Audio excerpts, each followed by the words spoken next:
ეხლა ღვთისმადლითა და წყალობით ჩვენს როგორც იცით გავდივართ სამშობლոցოდნეობის სტუდენტებისთვის შექმნილ ციკლს კარგუ, სადაც თავმოყრილია ყველა სამშობლოცოდნეობის 7 სახელმძღვანელოს ერთიანი ცოდნა და გაფართოებული სახით არის სტუდენტებისთვის გამზადებული და ჩვენ მივყვებით აქაც შესაბამისი თემებად არის დალაგებული, იცით რომ ყველა სახელმძღვანელო ჩვენს მიერ შექმნილი 33 გასაკვეთისგან შედგება. გასაკვეთი იცით რომ ნიშნავს რომ რა გვაქვს გასაკვეთი ადამიანის გული, ჩვენი მოსწავლეების გული. ანუ ესა თუ ის საკითხი თემა, რასაც დავსვავთ, ჩვენი მიზანია რომ გულამდე მიატანოს, აი ამან მოზარდის გულამდე. რადგანაც მიგვაჩნია რომ თუ გულმა არ გაიგო აი ეს ძირითადი საკითხები, რითიც ქართული იდეის საკითხები, მარტო სიტყვის გაგონება შედეგს არ გამოიღებს. აი ჩვენი დიდი მასწავლებელი ჩალვა ამონაშვილიც გვეუბნება რომ თუ გულამდე არ მივიდა სათქმელიო 100 ჯერო უთხრა ბავშვს ცვლილება არ ექნება. ხო და ვისი ბრალიაო? და რა თქმა უნდა მასწავლებლის, ვინც 100 ჯერ უთხრა. 101-ეთაც რო უთხრა და ვერ გაიგოს, მაინც მასწავლებლის ბრალია, იმიტომ რომ ის ისე ვერ ეუბნება, რომ გულამდე მიიტანოს. ამიტომ არ აქვს შედეგი. აი შალვას, ბატონი შალვას სწავლება ასია. ეგრე რომ თუ ჩვენ გულამდე ვერ მივდივართ, ეს ნიშნავს, რომ ხერხები დაგვიწევდა. ესე იგი, ჩვენ უნდა გვინდა თუ არ გვინდა აღზრდა ევალება პედაგოგს და მშობელს, აღზრდელები ჩვენ ვართ. მოსწავლეს არ ევალება, რომ დაფიქრდეს ამ საკითხზე, შეცვალოს ის, ელოდება, რომ ასწავლოს. და ამიტომ თუ წინ ვერ მიდის საქმე, პრობლემა აღზრდელშია და არა ხსაზრდელში. ეს დიმიტრი უზნაძის განწყობით ფსიქოლოგიაში ასეთი დებულება მოცემული. ეგრე რომ, ესე იგი, აღზრდელმა უნდა ისეთი კუთხით, ფორმით და ხერხით მიაწოდოს მოსწავლეს შესაბამისი საკითხი, რომ მის გულს შეეხოს. მოკლედ ეს არის ჩვენი მთავარი. ესე იგი 22 გასაკვეთი გვაქვს ახლა ჩვენ და აი ღვთისწყალობით ბატონო გივიმასწავლებელო ზუსტად ეკლესიის თემა შევხვდა. საქართველოს სამოციქულო ეკლესია. და ყველაზე კარგი ახლა ეკლესიაზე საუბარია, იმიტომ რომ ეკლესიური მადლით არსებობს ახლა ქართველი ხალხი და ჩვენი მრევლი. იცით რომ ნების შვიდეულში განსაკუთრებული მძიმე დღეებია. ეს სიმძიმე გამოხატულია ქრისტეს მონებებთან, ანუ მის ტკივილებთან, მის ჩვენდამი სიყვარულის გამო, იმ ტკივილების და იმ ესე იგი ადამიანთა უგულო მოპყრობის აუტანელი სიტუაციების დათმენით და ეს დათმენა ის ითმენდა ამ ტკივილს და ითმენდა ჩვენი სიყვარულით, იმიტომ რომ ჩვენდამი მისი სიყვარული აღემატება იმ არაადამიანურ საქციელს, როგორც ადამიანებმა გამოიჩინეს ღმერთის მიმართ. და ჩემოთ ვიფასებო, ასევე აი როგორი რამეა ისი დღეს ვინ მსახურებებს ესწრება სახარების კითხვებს, წირვა-ლოცვებს ეს დღეები, რთული მსახურებებია, ხანგრძლივი მსახურებები და აი რას ნიშნავს, იცი, ჩვენმა მოძღვარმა ასე იქადაგა, თითქოს თანაზიარი ხდები ქრისტეს იმ ტანჯვა-წამების, რაც ნების შვიდეულში გადიოდაო.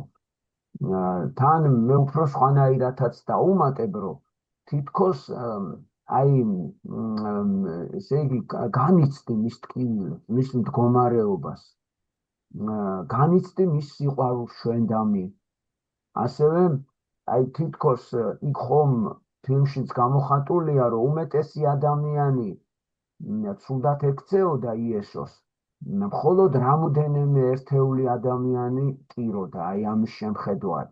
მას თუ უნდათ მიხმარება, მაგრამ არ იცოდნენ როგორ მიხმარებოდნენ. აი თითქოს ეს მრევლიც, ვინც ამ დღეებში მსახურებით არის დატვირთული, აი ეს ნიშნავს, რომ ეს არის ის ხალხი, ვინც განიცდის და ვისაც ტკივა ქრისტეს ეს დანჯვა წამება, რომლითაც ჩვენ გამოგვიხსნა. ეს ერთგვარი თანადგომა, თანაზიარება მისი უმძიმესი ტკივილების და ალბათ აი ეს განსაკუთრებულად ამაში მდგომარეობს, რომ იმ მოთმინებასთან ერთად, რასაც ქრისტე ჩვენს გამო გამოხატავდა ამ უსაზღრო სიყვარულს ჩვენდამე, ის დარწმუნებული იყო, რომ ამ ტკივილების მოთმენით ის ხალხი, ვინც ამ ტკივილს აყენებდა, ის ამ ტკივილების დათმენით გამოხსნილი იქნებოდა. აი დარწმუნებული იყო ამ თავარ საქმიანობაში და ყველაზე ძლიერი, ვინც ამ მსახურებებში დღეს მონაწილეობას მიიღებს, ყველაზე ძლიერად ადამიანები სწორედ ამ რწმენის მდგრადობით იკვებებიან. აი ეს არის ჩემი აზრით ყველაზე არსებითი ტაძარში მსახურებების მნიშვნელობა, რომ აი ჩვენს უეჭველი იმ რწმენით ვიყოთ ეკლესიაში, რა რწმენითაც იესო ქრისტემ გამოიხსნა ჩვენი სამყარო.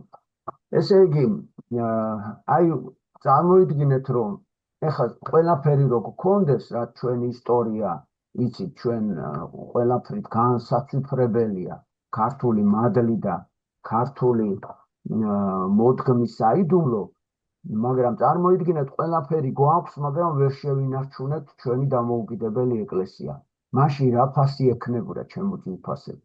იმიტომ რომ ეკლესია არის ერთადერთი სამოთხეში დასაბრუნებელი გზა, რომელიც ზუსტად ამ ტანჯვა წამების ფასად იესო ქრისტემ შეგვიქმნა და დაგვიარსა და ის არის თვითონ თავი ამ ეკლესიის და ის არის იმ გზის გამკაფავი, რომელიც სამოთხეში მიდის.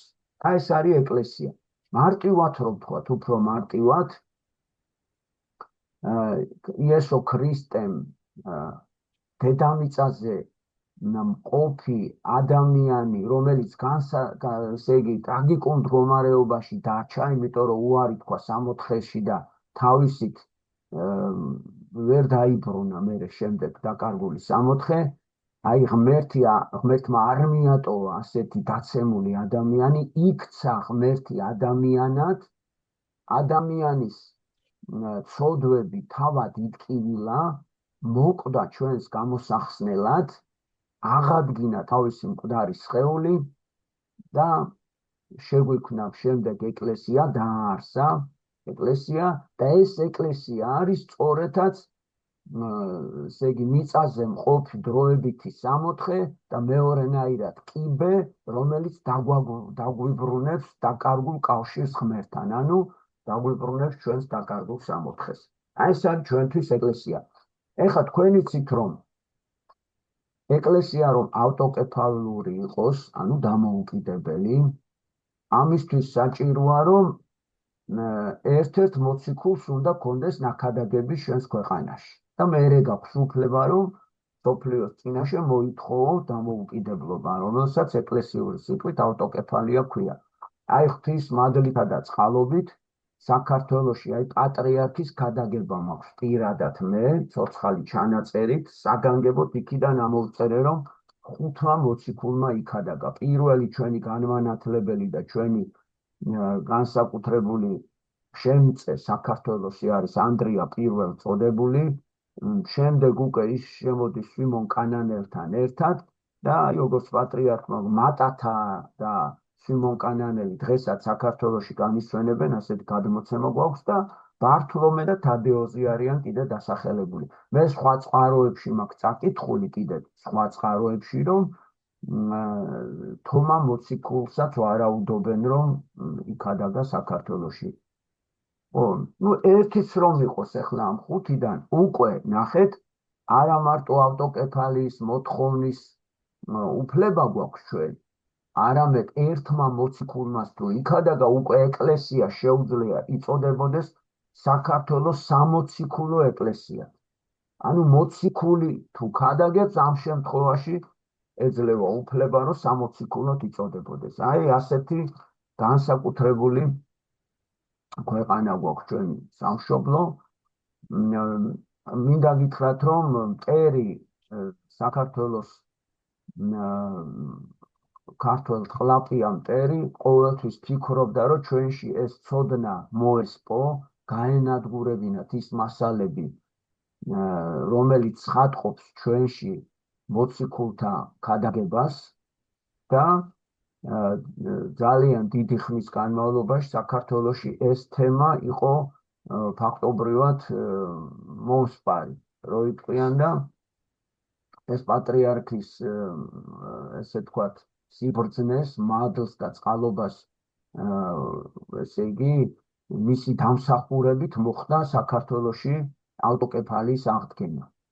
ეს ალბათ ყველაზე დიდი მაინც პატრიარქმა ეს გააკეთა, რომ ავტოკეფალი აღვიდგინა. იცით თქვენ, რომ რუსეთმა ფიზიკური ძალის ჩარევით წაგვართვა ეს ყველაფერი და მე ქართველები ამას ვეღარ იმტკიცებდნენ მსოფლიოს აგიელზე. მე ისე მოხდა, რომ საქართველოშიც ბევრმა ასე თქვათ ნეფსით უნებლიე შეცდომა დაუშვა და ახალ გამოცემა ქართლის ცხოვრებაში ამოიღეს მოციქულთა ცხოვრებები. აი მინდა გითხრათ, სამწუხარო ფაქტია, ბოლო დროს გამოცემული ქართლის ცხოვრება, აი სულ ბოლოს, რომელიც გამოვიდა, მე ამ ავტორებსაც დავასახელებ, იმიტომ რომ თქვენ ეს უნდა იცოდეთ, ეს ძალიან ცუდი ქართული საქმე მოხდა, მოღალატური საქმე, მე ვიტყოდი. ესე იგი, როინ მეტრეველისა და მარიკა ლოშტქიფანიძის რედაქციით გამოვიდა, მე ახლა საგანგებოდ ჩამოვიღებ და დაგანახებს, მე მაჩუქეს ეს წიგნი, გამოვიდა ახალი ქართლის ცხოვრება და სამწუხაროდ ხო ეხლა გამოცემულია, თან მიუძღვნეს კათოლიკოს პატრიარქის აღსაყდრების რაღაც მრგვალი თარიღი იყო, 75 თუ 80 წელია. ეგეც ვნახოთ, რომ თქვენ იცოდეთ, ეს უნდა ყველამ ვიცოდეთ. და რა მიუძღვნეს პატრიარქს? მიუძღვნეს ის, რომ მოციქულთა ცხოვრებები არის ამოღებული. აი ეს ეხლა ახალი გამოცემა ჩემო თვალსა. მოდი მე ვარ დამოვიწყდეს, ეხლა ვნახოთ. პროიასად დარჩება.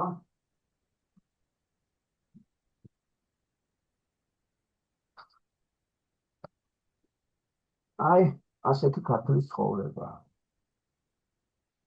ასეთი ქართლის ცხოვრება, რუსთავის ქალთა საზოგადოება, მთავარი რედაქტორი როინ მეტრეველი.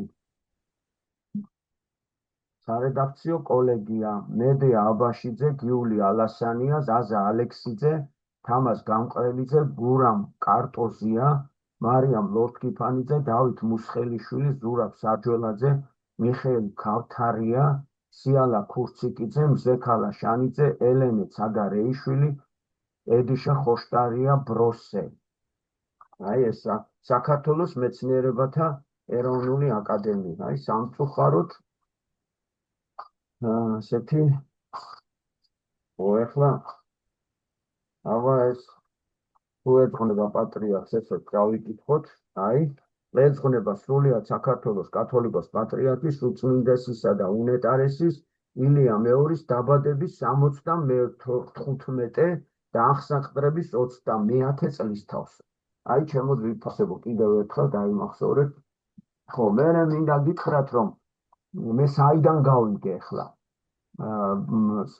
მე მეგობრები მყავს ბათუმში და ბათუმში საგანგებო მეცნიერებმა საგანგებო კონფერენცია მოაწყეს ამ საკითხთან დაკავშირებით.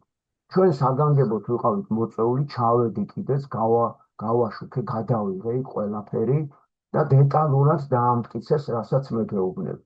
მე ამ ხალხმა ადგენენ და როინ მეტრეველს წერილობით მიმართეს, რომ აი ესეთი რამეა და გასწორდეს თუ შეიძლება.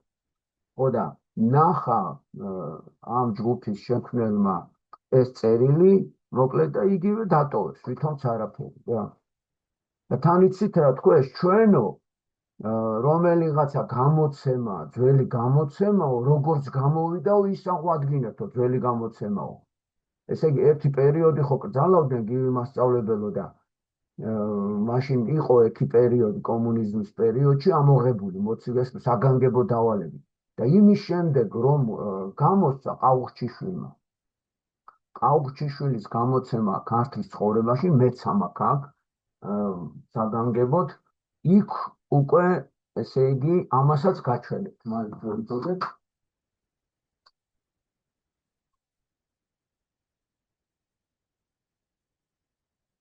აი ეს არის სამ ტომად გამოცემული ეს არის პირველი ტომი 1955 წელს გამოცემული ესე იგი პირველ ამის წინ არის სხვა გამოცემა ამის წინა გამოცემაში სადაც ჩემო ძვირფასებო აი სიმონ ყაუხჩიშვილის რედაქტორობით არის ეს და სიმონ ყაუხჩიშვილმა 55 წლის გამოცემაში შეიტანა მოციქულთა ქადაგება აი აქ და ეხლა ახალი რო გამოსცეს განა ამის მიხედვით გამოსცეს რომ მოციქულთა ცხოვრება ამის წინა გამოცემა სადაც ამოღებულია მოციქულთა ცხოვრება ეხლა თქვენი მითხარით რაღა მაინც და მაინც მოციქულთა ცხოვრება ამოიღეს როცა თან პატრიარქს უძღვნი არ ვიცი მე კომენტარს არ გავაკეთებ უბრალოდ ფაქტები ავხსენე მე ჩავედი გავაშუქე და ცნობისთვის გეტყვით რომ რომელიღაც არხზე თბილისის რომელიღაც არხზე გავიდა აღარ მახსოვს და გადაცემის ავტორს ტელევიზიის დირექტორმა დაურეკა ატეხეს ზარებიო გააჩერე ეგადაცემო ამ გოგომ კიდე გაიგიჟა თავი არაოს იმ ბატონო არაო ჯობიაო გამიჩეროთ გადაცემაო უნდა გავიდესო და თელი ამბები ატყდა მაგრამ გადაცემა მაინც გავიდა მადლობა ღმერთს მე საგანგებოდ მე ამ გადაცემას მოვძებნი ვინც დაინტერესდებით და საგანგებოდ ჩვენ საიტზეც დავდებ და გავააქტიურებ გაყალბებული ქართლის ცხოვრება ასე ქვია ამ ჩანაწერს და იქ არის ზედმიწევნით ახსნილი ეხლა მე რატო ვიძახე შეიძლება კითხვა 1953 წლის გამოცემაში ჯავახიშვილის ეულში ეგ მოციქულთა ისინი ცხოვრება არის აღწერილი ვერ გეტყვი მასე დაწვრილებით ეს ხო ნახეთ 55 წლის გამოცემა ესე იგი წინა გამოცემები ეტყობა სხვა იყო ხო და მე არ ვიცი ზუსტად მაგრამ ეხლა მე იმ გადაცემას ხო აკრძალეს რომ გამოიცა მალევე აკრძალეს ხო ჩამოართვეს ამოიღეს იქიდან 40000 შემთხვევაში მასწავლებელო იმას რომ ჩანგიგდებ იმ გადაცემას იმას რომ ნახავ იქ კონკრეტულად ყვებიან რა და როგორ არის და აი კონკრეტულად ყვები ეხლა მე რატო ვიძახი რომ ამ ხვალე ჩვენც აღარ ვიქნებით არათუ ეს დასახელებული ავტორები ხო და ჩვენ ბავშვებს უნდა იცოდნენ აი ილია ჭავჭავაძემ რა გვასწავლა გვასწავლა რომ ჩვენ სადაც შეცდომა დაუშვით ის უნდა ჩვენ შვილებს ვასწავლოთ სად დაუშვით შეცდომა რომ იგივე შეცდომა მათ არ გაიმეორონ და ზოგი მყარი ქვა ჩავდეთო საძირკველშიო ილი ამბობს ზოგჯერ ფუყექვაო აი უნდა ჩვენმა მომავალმა იცოდეს სად არის მყარი ქვა სად არის ფუყექვა და ეს ჩემი შეცდომაც არის და ჩვენი ყველა შეცდომა იმიტომ რომ წარმოიდგინეთ ხალხმა ამას 2000 წელი სისხლის ღვრით და უფლის ღვრით ემსახურა და დღემდე მოიტანა წარმოიდგინეთ თქვენ რას გეუბნებით და ესე იგი ვიღაცა გამოსცემს და ამოიღებს ამ ყველაფერს აბა ეხლა მითხარით რაღა მაინც და მაინც ესე იგი მოციქულთა ცხოვრება ამოიღო ასეთი მაგაზე მნიშვნელოვანი მან რა წერი აი მითხარით ჩვენთვის ეგ არის არსობითი მნიშვნელობის და რატო და როგორ ეს მე არ ვიცი დიდება უფას ხო ესე იგი ეხლა ნახეთ ჩემო ძვირფასებო როგორ აი მივყვეთ ეკლესიის ისტორია როგორ გვასწავლის სულთ მოფენობის შემდეგ ნახეთ ქრისტე მოვიდა 30 წლისამ დაიწყო ქადაგება 33 წლისაც ჯვარს ეცვა სადაც ადამიანთა ცოდვების ტკიოდა და ითმენდა და ყველა ცოდვა რომ დაითმინა შეძლო აღესრულა ჯვარზე იცით თქვენ ჩვენს გადასარჩენად მესამე დღეს თავისი თავი აღადგინა მკვდრეთით ამაღლდა მერე ზეცაში და სულიწმინდის მადლი მოფინა და ასე დაარსდა ეკლესია. ეხლა სულთმეფენობის შემდეგ უკვე სულიწმინდის მადლი მიიღეს. ანუ შევიდა საღვთო ძალა. მანამდე მოციქულები ვერ იყვნენ ასე გაბედულები, ასე ჭკვიანები, ასე თავგანწირულები. მხოლოდ სულთმოფენობის შემდეგ, როდესაც გადმოვიდა სულიწმინდის მადლი, აი განიმსჭვალნენ ღვთაებრივი ძალით და უკვე გახდნენ არა უბრალო მეთევზეები, არამედ გამბრძნობილი საღვთო მადლით დაჯილდოებული დიდი წმინდანები, რომელთაც იცით, რომ მთელ მსოფლიოში იქადაგეს ქრისტეს სახელი. ეხლა ქრისტემ დაუბარა, რომ უნდა გაიყოთ ქვეყნები, ვის რომელი ქვეყანაც შეხვდებათ, ჩახვიდეთ და მე რაც გასწავლეთ, ასწავლეთ ეს ქვეყნები, დაუარსეთ ეკლესიები, მოძღვრები და ასე შემდეგ განავრცეთ, დაიწყეთ ნათლობები და აღსარება ზიანებები. აი ამ დროს ამ შეხვედრაზე გამოჩნდა ყოვლა წმინდა დედა ღვთისმშობელი, ეს ისტორიებში ჩვენ გვიწერია, რომელმაც უთხრა, რომ მოითხოვა, რომ ერთი ქვეყანა მასაც რომ, ესე იგი, მისთვისაც რომ დაეთმო. იცით თქვენ, რომ წილი ყარეს და ღვთის განგებით ერთადერთი ქვეყანა, რომელიც დედა ღვთისმშობელს შეხვდა, ეს ჩვენი სამშობლოა, ჩვენი საქართველო. ეხლა უყურეთ, უნდა წაგიკითხოთ, საგანგებოდ, როგორი ტექსტია დაცული. უფალი გამოეცხადა ღვთისმშობელს და განუცხადა. ესე იგი, ღვთისმშობელი საქართველოში ვერ შემოგძანდა, იმიტომ რომ ვეღარ ძლებდა ქრისტეს გარეშე და მალე გამიყვანე შენთანო. ანუ შენს გარეშე ვეღარ ძლებ. იესოს ეხვეწებოდა და ის ხო შვიმკვდარი დედაა და შვიმკვდარი დედისთვის წუთი სოფელი უკვე აღარ არსებობს რა, ის მიელტვის შვილს და ამან ნახა თავისი შვილი როგორ ეწამებოდა ჯვარზე და იმის შემდეგ გაუჭირდა გასაგებია ცხოვრება. მაგრამ მერე დადარდიანდა, რომ მე ჩემ წიხვეთ ქვეყანაში რომ ვერ ვახერხებ წასვლასო და აი ამ დროს ასეთი სიტყვები უთხრა უფალმა, გამოცხადები. თვითონ იესო ქრისტეს სიტყვებია, ჩემო ძვირფასები.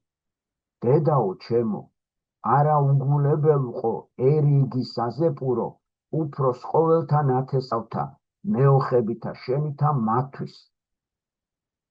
ხოდა, შენ ეხლაო ანდრია პირველწოდებულს აიღე ფიცარიო, დაიდე ზედო, შენი სახე გადმოვაო და ანდრია პირველწოდებულს გამოატანეო და ნახეთ რა წერია.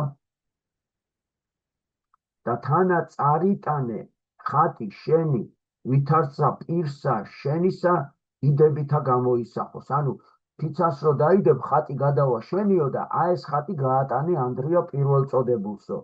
და შენ წილ ხატი იგი შენი, ყვიდრობდეს მცველად მათ და უკუნისამდე ჟამთაო.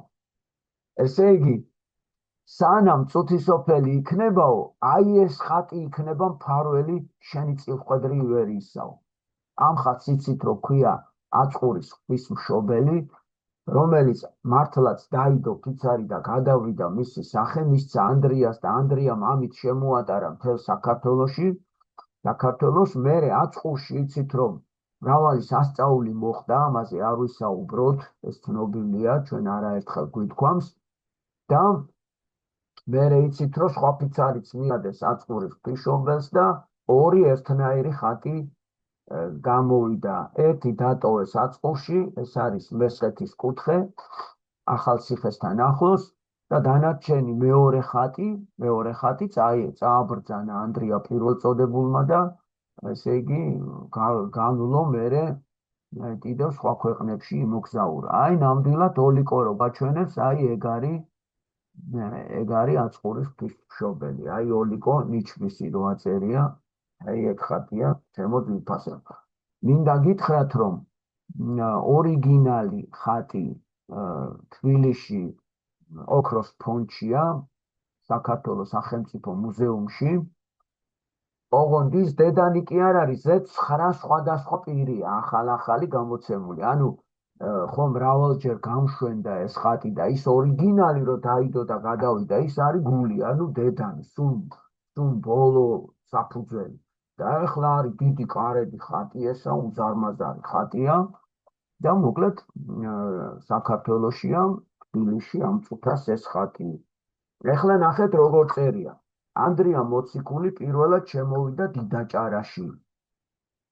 აქ თურმე ზოგიერთი ამბობს, რომ სამეგრელოში იქადაგაო, აი ახლა ეთმა მეგობარმა დამიწერა და დამირეკა და ასე თქვაო იქო ერთმა ადამიანმა და გადავამოწმეო რა შენთანო, რომ პირველადო სამეგრელოში იქადაგაო ანდრიამო და აი გარკვევით წერია დიდაჭარაში. მე ეს გაგებულიც ჰქონდა, მეუფე სპირიდონსა აქ ასე ნათქვამი და ეს ცნობილიც არის, რომ დიდაჭარაში იქადაგა. უფრო მეცად გეტყვი, სადაც დაიწყო უფლის სიტყვის ქადაგება. ნეტარს მრავალი განსაცდელი დაატყდა თავს, მაგრამ ღვთისა და პატიოსანი ხატის მეოხებით ყველაფერი მადლობით დაითმინა. იმ ადგილზე, სადაც ანდრიამ პირველად ხატი დაასვენა, წყარო აღმოცენდა. ამ სასწაულმა მრავალ წარმართს გაუნათა გონება. ნეტარამეა იქვე ააშენა ღვთისმშობლის სახელობის ტაძარი. ხედავთ, აჭარაში ააშენა პირველი ტაძარი. დაუდგინა დიაყნები, მღვდლები და გამოემგზავრა შუა ქვეყნის სიღრმეში. აი ეს უკვე მერე აწყურის ამბებია, ანუ პირველად დიდაჭარაში, ანუ აჭარის კუთხეს ეს მაღალმთიანი აჭარა, ანუ ზემო აჭარა. ხო, მე მოკლედ იცით, რომ საქართველოში იქადაგა და ასევე მინდა გითხრათ, რომ იქიდან, აი ნახეთ, გადავიდაო, ანდრია მოიარა სამხრეთ საქართველო. სხვადასხვა კუთხეში, საიდანაც გადავიდა სომხეთსა და სპარსეთში. ეგრე რომ ჩვენიდან მე სომხეთში გადავიდა და სპარსეთშიც იქადაგა. ვერც ერთი ქვეყანა ჩემო ძვირფასებო ვერ იტყვის, რომ ჩვენთან უფლის მიერ გამოგზავნილ მოციქულს არ უქადაგნიაო. აი ახლა ძალიან ხშირად გაიგებთ ასეთ გამონათქვამს. აი რა დააშავა მაგალითად ირანმა, რა დააშავა იაპონიამ, ამბობენ ხოლმე ინდოეთმა რა დააშავა, იქ რო იბადებაო ხალხიო, იქ ხო არ არის მართლმადიდებლობაო. ხო და როგორ ჩვენ ცხონდებით და ისინი ვერ ცხონდებიანო, აი ბავშვებს უფრო ხშირად უჩნდებათ ესეთი შეკითხვა. ახალად რო არიან რა ეკლესიაში მოსული. ეხლა ეს ლოგიკურია, მე მესმის ადამიანურად. აი ახლა რო ჩინელი იბადება, ხო, იმას არ აქვს მართლმადიდებლური სწავლება, გასაგებია. საქართველოში კი და ყველას ნათლავენ ეგრევე ბავშვობიდანვე. ჩემო ძვირფასებო, აგე რა წერია, სპარსეთში იქადაგა ანდრიამ, მაგრამ მიიღეს, დაუჯერეს? არ მიიღეს იქ. ან მეორეს გეტყვით, თომა მოციქულმა იქადაგა ინდოეთში. მიიღეს, კი ბატონო, გარკვეული პერიოდი დაიცეს, მერე ბოროტის შემოტევას ვეღარ გაუძლეს და მალევე დაკარგეს. და ბოლოს, რა ვიცი, 10-15 და ალბათ მეტი საუკუნეა აღარ ქონიათ. და ჩვენ კიდე ამაშია ზუსტად, აბა წინაპრის სისხლი და ჯიშზე რომ მოუყევით და თავგანწირვაზე და თავდადებაზე რომ ამბობთ და ეკლესიის გაფრთხილებაზე, ამაზეა ზუსტად, რომ ჩვენ ბრძენი წინაპარი ყავდა და იცოდა, რომ ყველაზე ღირებული რაც იყო და მყარი წინაპარი ყავდა და თავგანწირული და სისხლით და ოფლით მოიტანეს ხო ჩვენამდე. აი ამაშია ზუსტად, აბა ჩვენი წინაპრებს როგორც ჩვენ მაღალ ღირსეულს ასეთ სიტყვას ჩვენს გარდა არავინ არ ეძახის და რატოა მაღალ ღირსეული ასეთ განსაკუთრებით? იმიტომ რომ მოიტანეს ყველაზე მთავარი საქართველოს სამოციქულო ეკლესია.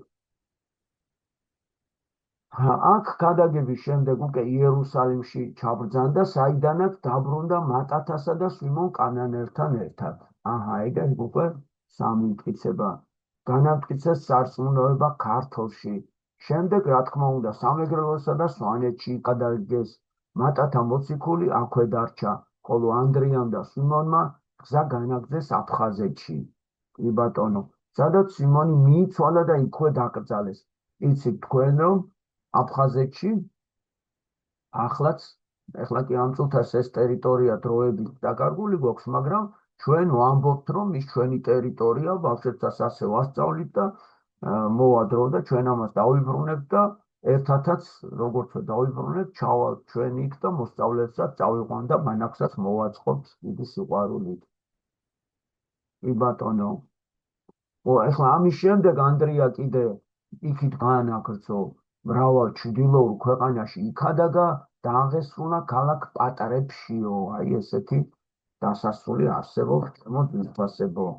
ეხლა კიდევ ერთხელ ვამბობ ჩემო ძვირფასებო, რომ ეს არის ჩვენი ღირსება, ეს არის ჩვენი პატივი, ეს არის ჩვენი საგანძური. აი რომ ჩვენთან იქადაგეს მოციქულები.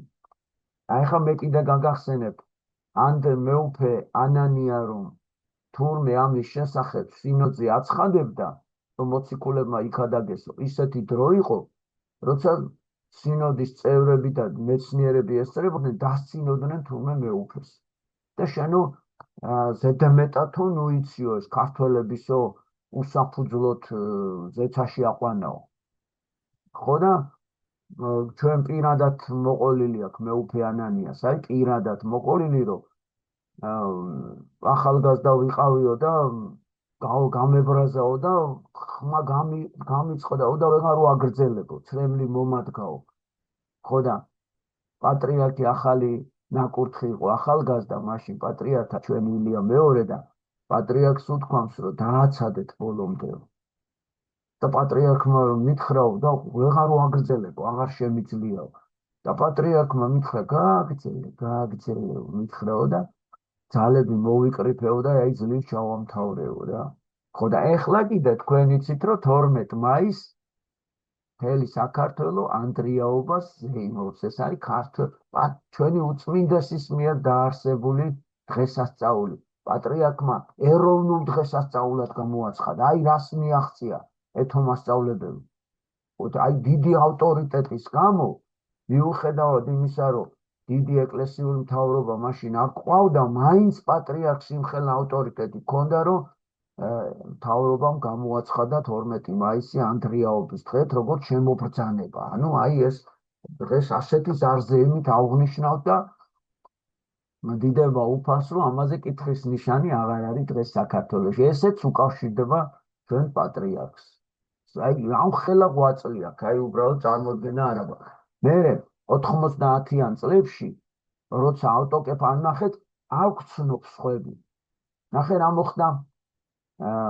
ეგზარქოსები, ანუ რუსეთიდან ჩამოყვანილი საერო პირები მართავდნენ საქართველოში, ანუ ხელმძღვანელობენ, ეკლესიას ხელმძღვანელობენ რუსი საერო პირები, წარმოიდგინეთ.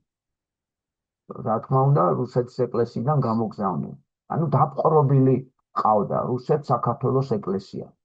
და აი ამ დროს 1917 წელს მოულოდნელად რაღაცა არეულობა მოხდა, იცით თქვენი რევოლუცია მძვინვარებს რაღაცა და ისარგებლა კირიონ მეორემ, სრულიად საქართველოს კათოლიკოს პატრიარქმა საძაგლიშვილმა, უცბად საქართველოში მოიწვია კრება 10 წლის გადასახლებიდან დაბრუნებულმა, 10 წელი ციმბირში გადაასახლეს, საქართველოში აუკრძალეს ყოფნა. 10 წლის გადასახლების შემდეგ დაბრუნდა, ისარგებლა რუსეთის არეულობით, სასწრაფოდ მოიწვია კრება და ავტოკეფალია გამოაცხადა. რუსეთს ისეთი არეულობა ჰქონდა, რომ ჩვენთვის არ ეცალა. ეხლა ჩვენ კი ვამბობთ, რომ დამოუკიდებელი სოფლიო არ გცნობს. სხვა ეკლესიები ვერ გვახსენებენ, როგორც სალგე საქართველოს ეკლესიასაც. და იცით, რომ კირიონ მეორე ძალიან მალე მოკლეს მუხანათურად, თან დააბრალეს თვითმკვლელობა, წარმოიდგინე კომუნისტშიც კი დაუწერეთ გაზეთ კომუნისტში, რომ თავი მოიკლაო. და მაინც ვერ მოხერხდა მოკლედ ამ პერიოდისთვის და აი როდესაც ჩვენი კათოლიკოს პატრიარქი ილია მეორე აღსაყდარდა, დაიწყო ესე იგი უცხოეთის ეკლესიებთან თანამშრომლობა აქტიურად და გეტყვით ახლა დასჭირდა 23 წელი. 1990 წელს სოფლიოს მართლმადიდებელმა ეკლესიამ კანონიკურად ცნო ჩვენი ავტოკეფალია. ანუ გვაღიარეს უკვე და ეხლა რა თქმა უნდა, ყველა გვაღიარებს კი არა, ყველაზე ურთულესი პერიოდი ყველაზე სუფთად და წმინდად და ვაჟკაცურად და გმირულად საქართველოს ეკლესიამ გაიარა. აი მე ცნობისთვის გეტყვით, ხო მრავალი ესე იგი ადრე როგორ იყო უფრო რომ ოფიციალურად ხალხის თანდრასწრებით ითხოვდნენ რომ უარეყოთ ქრისტე. თუ ამას მამაღლა იტყოდნენ უარყოფას, დატოვებდნენ ცოცხალს და თუ არა და იცით რომ სამსხვერპლოზე გაყავდათ და მრავალი ქართველი ასე წამებით არის შეწირული საქართველოს დედა ეკლესიას და იესო ქრისტეს.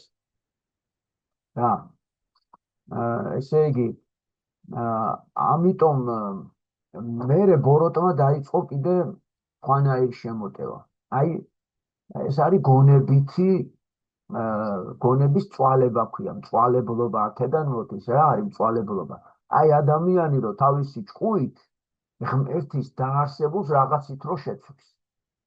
ამიტომ მოდერნიზმი ასეთი სიტყვაც კი აქვს, მოდერნიზმი, ანუ რაღაცა სიახლე, ახლებური. მოდერნიზმი შეიძლება დასჭირდეს სხვა ტელევიზორს ან რაღაცა თეატრს, კი ბატონო, სტადიონს, ფეხბურთს და ასე შემდეგ. მაგრამ ქრისტეს სრულყოფილი ღმერთია, ქრისტეს დაარსებულს შეიძლება დაჭირდეს მოდერნიზმი და გადაკეთება და გაუმჯობესება?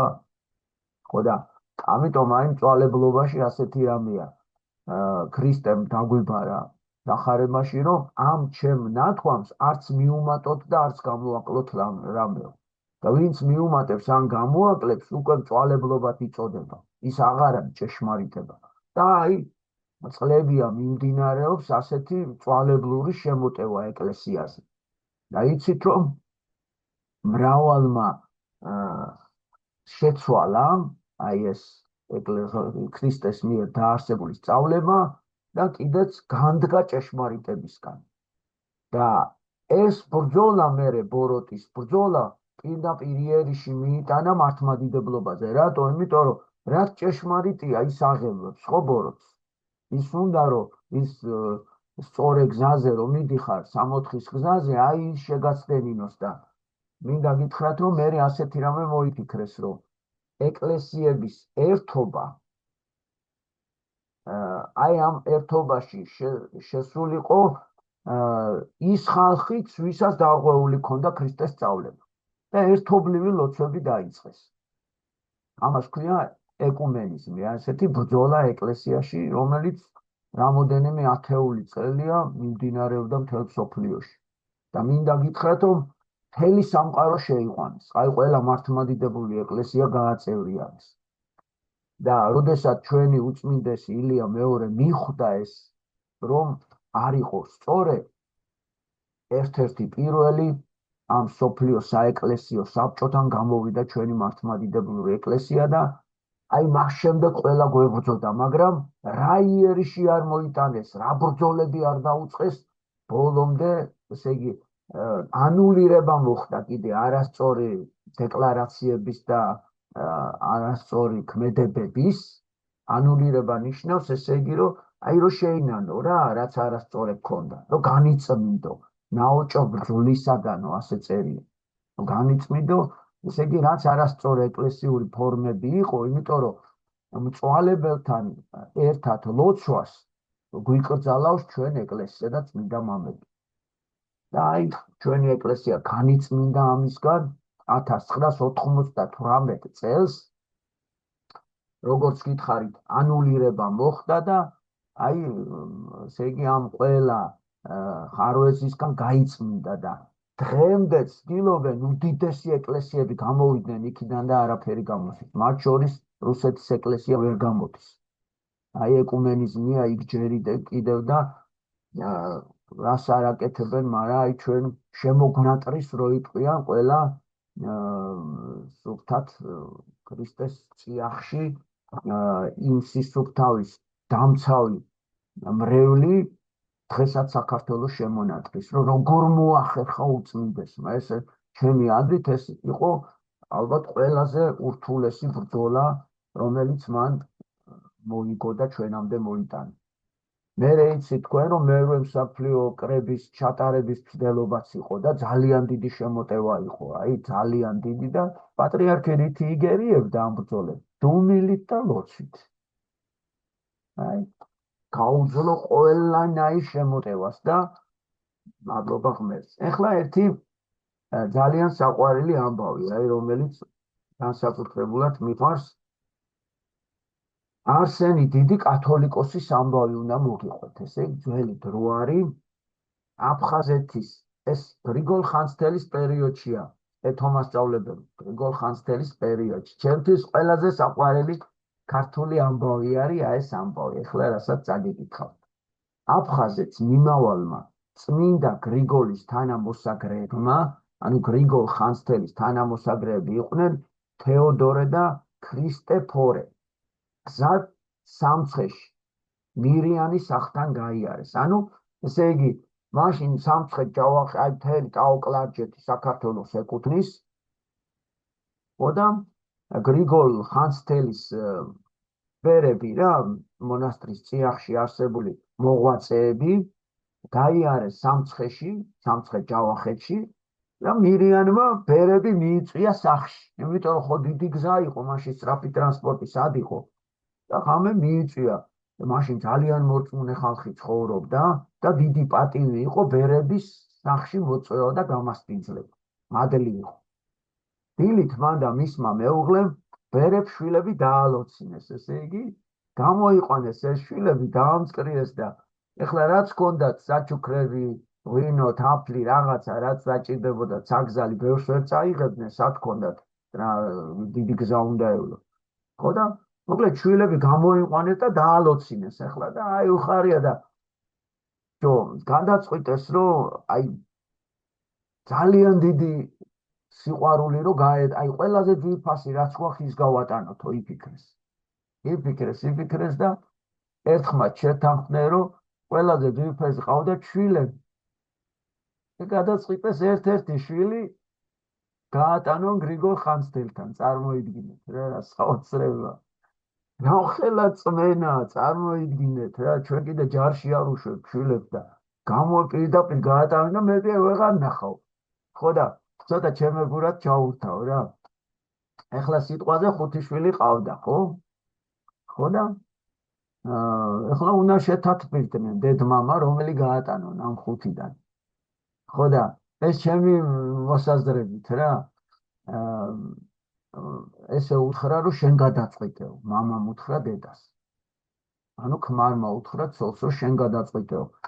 ორივენი იყვნენ ძალიან მორწმუნეები და მაშინო ღვთის წინაშე რომ პირნათლად მომივიდესო, ყველაზე ძალიან რომელიც გიყვარს ის გავატანოთ რა, ღმერთს ყველაზე ძვირფასი შევწიროთ რა, აი ესეთი და რა თქმა უნდა შეერჩიეს ყველაზე პატარა საყვარელი, ბუთხუდა საყვარელი, ლამაზი, აი მოიგონი ასაკიცკი წერია რა, 6 წლისო წარმოიდგინეთ ხალხო, 6 წლის შვილი და სიხარულით, განა ტირილით კი არა ჩვენ რო ვაიმე ნინო მასწავლებელი რო გვიყვებოდა, დიშვილი რო წაუვიდა და დედა რო ტირის და რო რა საყვარლობა, ეგეც მესმის, მაგრამ აი მაშინ აი რა ძლიერი წმენა იყო.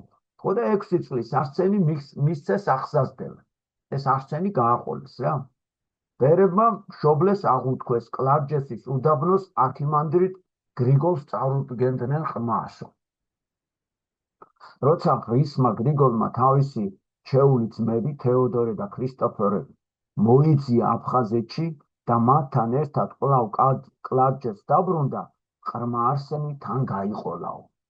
ესე იგი, ეს პატარა წაიყვანა თავისთან გასაზრდელად. წმინდა არსენი შესანიშნავი ჰაგიოგრაფი და ისტორიკოსი იყო, ანუ გამოვიდა უდიდესი რა. იმიტომ რომ პატარაობიდანვე წმინდა ხალხში იყო, დედის კურთხევა მიიღო, მამის კურთხევა მიიღო და ნიჭიერი საყვარელი და ხო და ნახეთ ახლა რამხელა საქმეები აქვს. მას ეკუთვნის უმნიშვნელოვანესი ისტორიულ-პოლემიკური თხზულება განყოფისათვის ქართლისა და სომხითისა. აი მე რო თქვი, განყოფა რას ნიშნავს? სომხებმა რაღაც პუნქტი შეცვალეს. მე ხო გითხარით, ქრისტემ თქვა არ შეცვალოთ არაფერი. ამაზე იყო დიდი თათბირი, დიდი წინააღმდეგობა, მერე მოიწვიეს კრება და განეყვნენ. ანუ იცით რომ მერე ისინი გრიგორიანელებად იწოდებიან. ანუ მადლი დაიკარგა, ნახეთ შეცვლით. და ჩვენ კიდე 21 საუკუნეში ვიცავთ ამ მადლს. აი ეს არის ჩვენი სიმდიდრე და ეს არის ჩვენი უფლის განცი, საგანძური. ხო და აი ამაზე უწერია ახლა რომელიც გადმოცემულია სომხეთ საქართველოს საეკლესიო განხეთქილების ისტორია. არსენ დიდსავე მიაკუთვნებენ, ასევე მისი ნაწარმოები ყოფილა აბიბოს ნეკრესერის ცხოვრება და წამება. ეს ცნობილი ძალიან მაგარი ნაწარმოები. ეხლა რა მოხდა საქართველოს? მოკლედ ეს გაიზარდა ძალიან მაგარი ბერი, ცოტა ხანში გახდა იღუმენი, ანუ მონასტრის წინამძღვარი, ცოტა ხანში გახდა არქიმანდრიტი, ანუ რამოდენიმე ტაძრის წინამძღვარი და დადგა უმნიშვნელოვანესი ეპოქა საქართველოს ისტორიაში. არეულობა იყო და მოკლედ სათანადო პატრიარქი ვერ იყო და აი არჩევნები ახალი პატრიარქის. ხო და ერთ კაცს, რომელსაც ეკუთვნოდა ეპისკოპოსს, ეკუთვნოდა პატრიარქობა, მაგრამ იმხელა მხარდაჭერა და ღირსება არ ქონდა. და ამიტომ ეპისკოპოსების უმეტესობა არ უჭერდა მხარს. და უნდათ ისეთი კანდიდატი, რომ აი ერთსულოვნება შეკრულიყო რა. ხო და ვერ გადაწყვიტეს რომელი და ერთ-ერთ კანდიდატად დაასახელეს ეს ჩვენი არსენი. წარმოიდგინეს ეს ეპისკოპოსი, უკვე ეპისკოპოსი გახდა და არსენი წარადგინეს. და ოფიციალურად არსენს არ ეკუთვნოდა, მაგრამ ამის სიწმინდისა და ცოდნისა და ესე იგი დიდებულების წინაშე ყველა ხერხებდა. ოღონ არ ეკუთვნოდა. თუმცა ყველა ფიქრობდა, რომ ალბათ ყველაზე კაი ვარიანტი საქართველოსთვის იქნებოდა არსენი და ნახეთ ახლა რა საინტერესოა, რომ ვერ შეთათბირდნენ. გადაწყვიტეს, რომ როგორიც იყო უფლისნება, ის გაეკეთებინა და რო გაეგოთ უფლისნება, ამ დროს გრიგოლ ხანძთელი ხანძთაში იმყოფება და დაყუდებულ ცხოვრებას ეწევა. თავის კელიიდან არ გამოდის. ხო და მოკლედ როგორც იტყვისო გრიგოლიო ის უნდა ხელა ავტორიტეტი აქვს, წარმოიდგინე. სინოდმა მიიღო ერთმნიშვნელოვნად, რომ გრიგოლი რასაც იტყვის, მორჩო. ხო და წავიდნენ ახლა კომისია გაანგზავნეს უდაბნოში და მოკლედ თან როგორი ესე იგი მასე კი ვერ უხსნიდნენ კარებს, გრიგოლი იმდენად დიდი იყო, ლოცულობდნენ ხოლმე და ის თუ იგრძნობდა, რომ უფლისგან იყო, ის გამოვიდოდა. თუ არა და შეიძლება არც გამოსულიყო, გაეგრძელებინა ლოცვა და დაბრუნდებოდნენ უკან, რომ პასუხს ვერ მიიღებდნენ რა. ხო და რომ მივიდნენ, მოულოდნელად იხსნება კარები და გრიგოლი გამოდის. მიხვდნენ, რომ უკვე ღვთის კურთხევა. გამოვა და იტყვის, რომ ხო არ იცოდა ისინი რაზე მოვიდნენ, მაშინ ტელეფონები და ტელევიზორები ხო არ იყო ჩემო ძვირფასები. პატრიარქი იქნება არსენიო. ეტყვის გრიგოლი და გრიგოლი ასე გადაწყვეტს, უკვე ყველა მიხვდება, რომ გრიგოლ ხანძთელს მიეცა ღვთისგან. ეხლა მე გეტყვი. არა მარტო კარგი პატრიარქი გახდა ის პატარა ბიჭი საყვარელი 6 წლის არსენი. არამედ ასე იწოდება არსენი დიდი, უწმინდესი და უნეტარესი სრულიად საქართველოს კათოლიკოს წარმოიდგინე. ანუ დიდი სახელი თუ რამოდენიმე ადამიანს აქვს მიღებული, აი ბასილი დიდი ხო გაგიგია? ანუ იმდენად დიდია, რომ ეს დიდი დამატები, აი არსენი დიდი ქვია. და ეხლა მე გეტყვით, რომელ წელს გარდაიცვალა, დიდხანს სიცოცხლა 27 წლის მანძილზე განაგებდა საქართველოს ეკლესიას. და წმინდანად არის შერაცხილი ეთო მასწავლებელო და გარდაიცვალა 887 წელს. და მხიარულებით მიიწია ქრისტესა და აფუს მადლის შეწევნა ჩვენდაო. ანუ დაგულოცოთ და გვაკურთხოსო და იდება უფალს. აი ასეთი იდება უფალს, ასეთი საოცარი ისტორია გვაქვს. რომელი საძვალეში არის, არ არის მინიშნებული, იმაში ხო არ არის? ბანასში ხო არ არის დასაფლავებული? ბანას საძვალეში. აქ ახლა აწერია და იქ ალბათ ეცოდინებათ, აი ვინც ამ თემებზე მუშაობდა, ეს შეიძლება იმანაც იცოდეს ჩვენმა ნუგზარმა, ვანიშვილმა. აი ხლა რომ წავალთ ჩვენ მე ნუგზარის ერთად ტაოში ექსპედიციაში იქ მაგებს მოვიკვლევთ. ხო, ძალიან საინტერესო იქნება რა, ასენი დიდი ამბავი, რომ მე ერთი რამე გამახსენდა, ეს თქვენ იცით, აი ვასილი დიდი ვახსენე და ვასილი დიდის დროს ერთი ესეთი საინტერესო და ყურად საღები ამბავი მოხდა. მოკლედ, ახალგაზრდა მღვდელს ერთმა ბიზნესმენმა, რომელსაც დიდძალი ფული ჰქონდა და მოძღვარს მოკლედ რაღაცა ვალის გადასახდელად რაღაცა გარკვეული თანხა სჭირდებოდა. ხო და მივიდა მოკრძალებით და სთხოვა, რომ აიო ეს თანხაო მას ესხეო და მეო სანამ ცოცხალი ვარო ლიტურგიებშიო წირვა ლოცვებს ჩაგიტარებო რა. ამან იცოდა რომ ეს კარგი იყო წირვა ლოცვა, თვითონ ვერ დადიოდა ტაძარში. ხო და იფიქრა რომ ეს ახალგაზრდა კაციაო და ბევრ ჩაატარებსო რა. და კარგად გამოვაო. მოკლედ და მისცემს ამ გარკვეულ თანხას. აი კარგად რომ გავიგოთ სიმბოლურად ვთქვათ $5,000 ჩვენებურად რა. ხო და ერთი წირვა ჩაატარა მღვდელმა და ახალგაზრდა კაცი გარდაიცვალა. აუ ეხლა ეს ვაჭარი, ვისი ვაჭარია, გამოთვალა რომ იმან ჩათვალა რომ 50 წელი უნდა ეცოცხლა.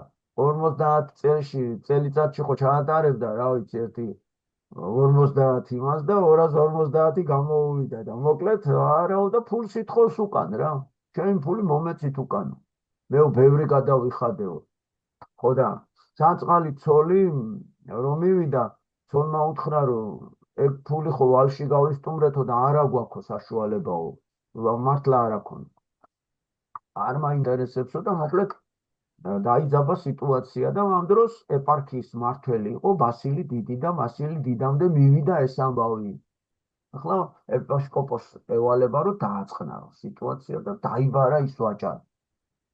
ხო და ამადამ დღესო მეო ჩაგიტარებ წირვასო, ხო მართალი ხარო რა შენო და ხო და წამოიღე შენი ოქროებიო და სასწორი გექნება კიდეო შენო, კაი ვაჭარი ჩანხარო.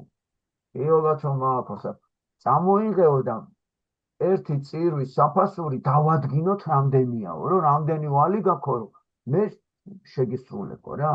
აუ ვაჭარს გაუხარდა ესე ვაჭრულად გაუხარდა ეხლა და წამოიღო კაი სასწორი და კაი ოქროებით დაიტვირთა რაღაცა და დაიწყო წირვა. თან ეხლა მადლი რა არის, წირვას ესწრება. ნინო მასწავლებელო ხო არ ესწრებოდა ეს კაცი და ეხლა ესე იგი ვაჭრულად რო აუხსნეს მოეწონა ეგა და წირვას ესწრება მადლი.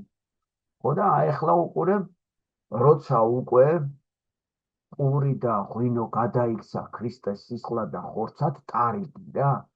აი წმინდა პური მოკლედ როდუნებით, მოკრძალებით გამოიტანა ვასილი დიდმა და აბა დააბრძანა თეფშის ერთ მხარეს, სასწორის ერთ თეფში.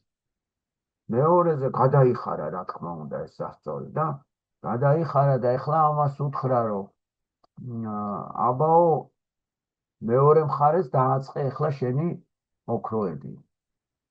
დააწყო ჯერ პატარა მონეტა, არაფერი. მეორე დიდი ბეჭედი დადო, არაფერი, 10 ოქროსი არაფერი და დაახვავა და უყურე რა საოცრება, აქეთ ალაგია სიტყვაზე 5 კილო ოქრო და აქეთ ერთი პატარა პურის ნაჭერი წარმოიდგინე და გაოცებული უყურებს ეს კაცი და ჩაუვარდა მუხლებში და შენდობა ითხოვა, რომ ესო რა ყოფილაო, ესე იგი იმ ერთი წირვითაც კიო მთელი ჩემი დოვლათი რაც ამაქო ვერ გადავიხდი იმას. აი ესეთი საოცარი ამბავია და ეს არის ერთ-ერთი მაგარი ნიშანი იმისა, თუ ეკლესიაში ჩვენ რა საოცრებას ვხედავთ. ანუ იმას არანაირი მატერიალური ძალით ვერ გავზომავთ და ვერ ავწონით შემოძვიფასებო. ეს არის მიწაზე იმის მსგავსი არაფერი არ ხდება, რაც წილვა ლოცვაზე ერთი ზიარების მიღებაა. და ჩვენ კიდე რა ბედნიერები ვართ, რომ ხვალე მივალთ და ვეზიარებით. წარმოიდგინეთ რა, ესე იგი, ამიტომ აი მამები გვასწავლიან, რომ კრძალვა არ დავკარგოთ ეკლესიის მიმართ. რა თქმა უნდა, ხშირად უნდა ვეზიაროთ, მაგრამ სულ შიშით და კრძალვით უნდა მივიახლოთ მას. და რა თქმა უნდა, მივიღოთ ისე, როგორც უღირსნი. აი მე როგორც უღირს ისე უნდა მივიახლო. და მივიღებ თუ არა, მაშინვე უკვე მადლობა უნდა გადავიხადო, რომ მე უღირსი გამხადა, ღირსი აი ყველაზე დიდი საიდუმლოს მიღების. იმიტომ რომ ზეცაშიც კი ანალოგიური არ ხდება, იმიტომ რომ ზეცაში ხო ზეიმობენ უკვე წმინდანები. და იქ ზიარება აღარ ჭირდებათ და ჩვენ იმიტომ გვაზიარებთ ღმერთი, რომ გაგვაძლიეროს, რომ ბოროტ ძალას დაუსხლტეთ და მივიტანოთ ჩვენი სული სათავსაფრთხებლად. მე ახლა მინდა მოგილოცოთ, აგერ დიდი ხუთშაბათი მოგვადგა კარზე და იცით რომ ეს არის ზუსტათაც ესე იგი სერობის დღე, როდესაც პირველად აზიარა ქრისტემ თავისი მოციქულები. და რას გვასწავლის ეს დღე? აზიარა იუდას და აზიარა პეტრეს. ორივე მერე ზიარების შემდეგ გაყიდეს ქრისტე. უღალატეს, მოდი ვთქვა. მაგრამ ამბობენ, რომ პეტრემ მადლობა მოიხადაო და ამიტომ შეცდომა კი დაუშვა, მაგრამ სინანულით შეძლო და იმედი არ დაკარგადო ღმერთი აპატიებდა. და აი იუდამ ზიარებაზე მადლობა არ მოიხადა და ვერც და იმედიც დაკარგა იმისა, რომ ღმერთი მას აპატიებდა, მიუხედავად იმისა, რომ ის არ იყო ამის ღირსი. აი ამიტომაც ნახე, იუდამ ვერ დაიბრუნა ღმერთთან მყოფობა და პეტრე კიდე უდიდესი მოციქული და წმინდანი გახდა და მთელი ცხოვრება სინანულში იყო და რა თქმა უნდა წამებით აღისრულა ესე იგი ეს უდიდესი მოღვაწე. ამიტომ ჩვენც რა გვმართებს, რომ ზიარებამდე კრძალვით, შიშით, მოკრძალებით, ესე იგი სინანულით მივიახლოთ, როგორც ყველაზე დიდს და ზიარების შემდეგ კი გულში ვატაროთ მადლიერი განცდა, რომ მე არა ვარ ღირსი, მაგრამ ღმერთმა გამხადა, მე უღირსი გამხადა ღირსი მასთან შეერთების. და აი როგორც მადლიერების ბანაკში გვაქვს გივი მასწავლებელო, ესე დავამთავროთ, ზიარების წინ იკითხება ჩემთვის ყველაზე ძვირფასი სიტყვები. დამატკაბე სურვილითა შენითა ქრისტე და შემცვალე საღვთოითა ტრფიალებითა შენითაო. ანუ რა არის ზიარების და ეკლესიის მთავარი მიზანი? მე რომ შევიცვალო უკეთესობისკენ, რა თქმა უნდა. ესე იგი, შენდომა ვითხოვ ჩემი უსუსურობის გამო, ჩემი ცოდვილობის გამო და ვიყო სინანულში, იმიტომ რომ მე უნდა სინანულით გადავხვდე, სხვანაირად და სინანულით მივიახლო ქრისტეს და სინანულით წავდგე უფლის წინაშე, ეს ერთი და მეორე არ დავკარგოთ მადლიერება, მადლობა, მადლიერება, რასაც უფალი ჩვენთვის აკეთებს. რომ მიუხედავად იმისა, რომ მე ღირსი არა ვარ, ის მაინც ჩემთან ურთიერთობას აგრძელებს და ის მე ნიშვებს, რომ მე შევიტყბო და ესე იგი შევეზავო იესო ქრისტეს სულთქვას. აი ამ სიყვარულით მინდა დავდემშვიდობოთ და ვისურვოთ, რომ ლამაზი ხუთშაბათი, დიდი ხუთშაბათი გაგითენოთ ღმერთმა, ვალინდელი დღე. მერე უკვე ამას მოყვება უკვე წითელი პარასკევი, დიდი შაბათი და უკვე აღდგომა კარზე მოგვადგა ჩემო ძვირფასებო და მთელი გულით და სულით აი ჩვენს გულში გაევლოს აი ამ ყველაფერს, ამ ტანჯვის დღეებსაც ჩვენს გულში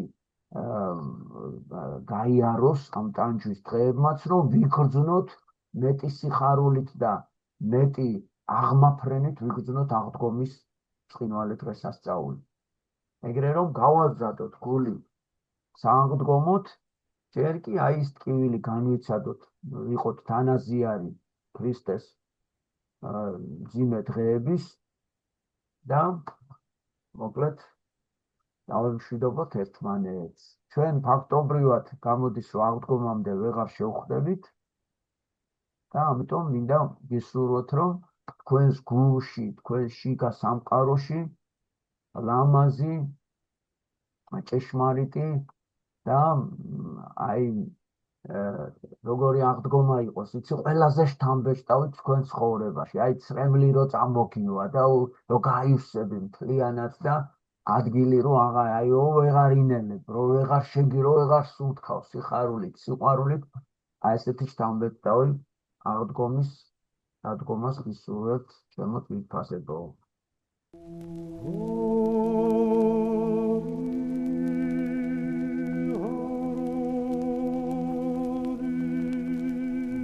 სულთ მოფენობის შემდეგ მოციქულებმა წილი ჰყარეს, ვის რომელი ქვეყანა შეხვდებოდა საქადაგებლად. უცებ მათთან მივიდა იესო ქრისტეს დედა, ყოვლადწმინდა ღვთისმშობელი და უთხრა, რომ ისიც მიიღებდა მონაწილეობას წილისყრაში. და ჰა, უშრეტი მადლი გარდა მოვიდა საქართველოსა ზედა.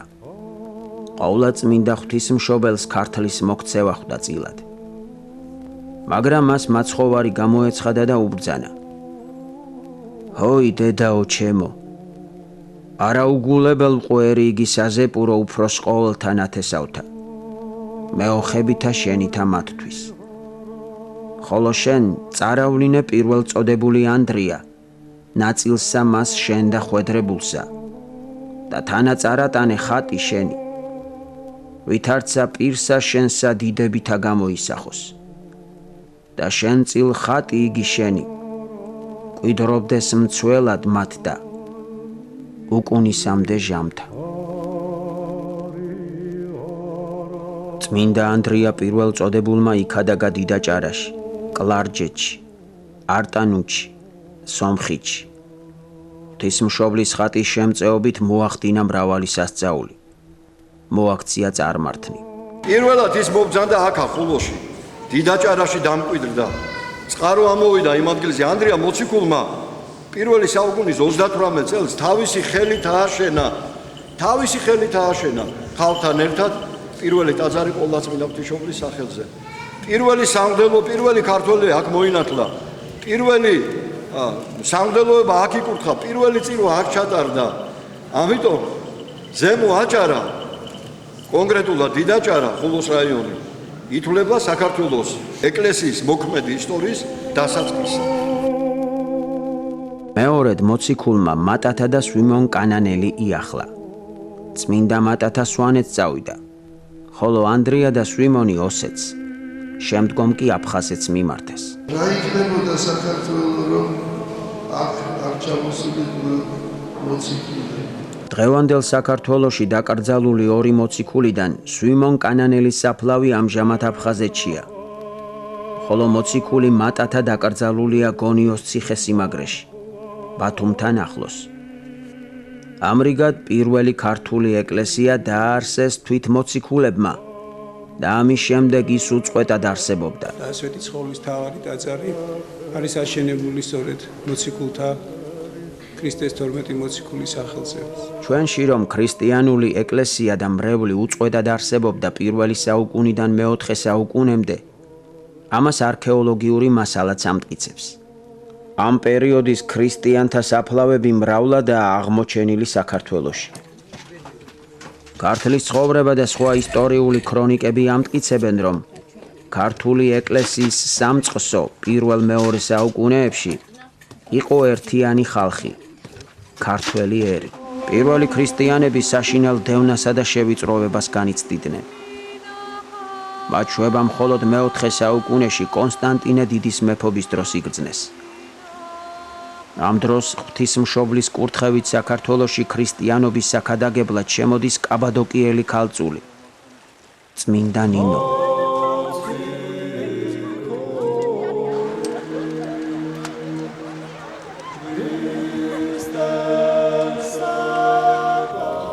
ვაზის ჯვრის მადლით მან მოაქცია ნანა დედოფალი, მეფე მირიანი და თითქმის მთელი საქართველო. მირიან მეფის ძალისხმევით საქართველოში სახელმწიფო რელიგიად ქრისტიანობა გამოცხადდა.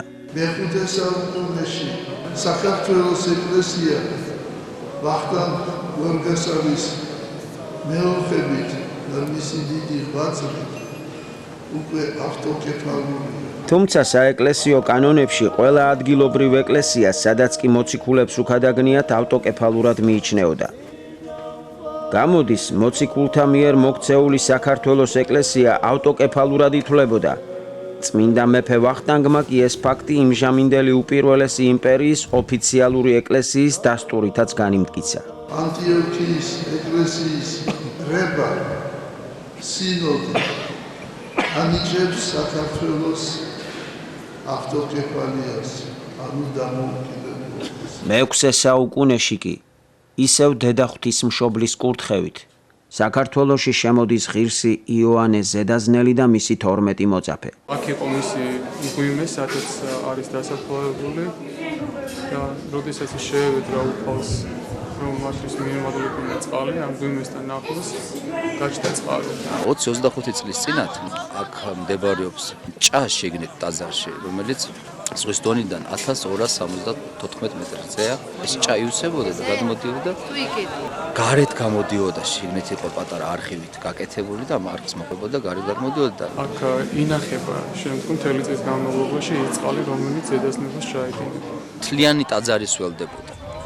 თლიანი კედლებიდან გადმოდი იატაკი სველდებოდა და ეხლა უკვე დაიკლო ამან.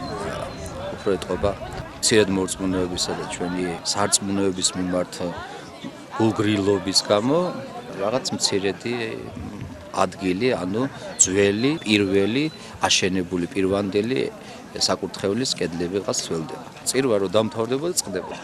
შეწყდა სახეზეა ეს ყველაფერი. აი შრალია შეხედე, მე ვფიქრე საიდანღაც ჩამოდიოდა ეს წყალი და აი ხალხი ხალხი უყავდა და ეს სახეზე უსმენდა ყველგან ისმევდა. ქართული ეკლესია, როგორც უძველეს მოციქულთა მოძღვრების ერთგული ეკლესია, თავის თავს ყოველთვის ერთიან მსოფლიო, საყოველთაო, ანუ კათოლიკე ეკლესიის ნაწილად მიიჩნევს. მე-11 საუკუნეში ანტიოქიის პატრიარქი თეოდოსი ფიქრობდა, რომ ეს მაღალი ტახტი მას უფლებას აძლევდა განეცხადებინა პრეტენზია ქართული ეკლესიის დამორჩილებაზე. წმინდა გიორგი მთაწმინდელმა მას უპასუხა. რადგანაც წმინდა ანდრიამ მოუწოდა თავის ძმას პეტრეს და პეტრე დაემორჩილა მას. ამიტომაც წმინდა პეტრეს ეკლესია, ანტიოქიის საპატრიარქო, უნდა დაემორჩილოს წმინდა ანდრიას ეკლესიას, საქართველოს საპატრიარქოსო. და ეს მეორდება ყოველწლიურად, როდესაც იერუსალიმის პატრიარქი მიდის მდინარე იორდანესთან ყოველწლიურად ამ დღეს და ის აკურთხებს მდინარე იორდანეს, კურთხევაში წარმოითქმება ეს სიტყვები: იორდანე უკուն იქცა მართ უკուն და წუთიერად მართლას ჩერდება მდინარე იორდანე და ის იწყებს უკუშლას. ეს არის ერთ-ერთი უდიდესი სასწაული, რომელიც დღემდე აღესრულება და დღემდე მოწმობს ჭეშმარიტებას, მართლმადიდებელი სარწმუნოებისა და ჭეშმარიტებას კალენდრისა, რომელი კალენდრითაც ჩვენ ვსარგებლობთ. დავდოცავთ საქართველოს აქედან და უშურვებს სიკეთეს და აი ამ სიწმინდეს, რომელიც დღეს განიწმინდა მდინარე იორდანი და მით განიწმინდა ყველა მდინარენი და იწმინდა მტკვარი, აი ამ განწმენდილ მტკვარს განეწმინდოს სრულიად საქართველოს.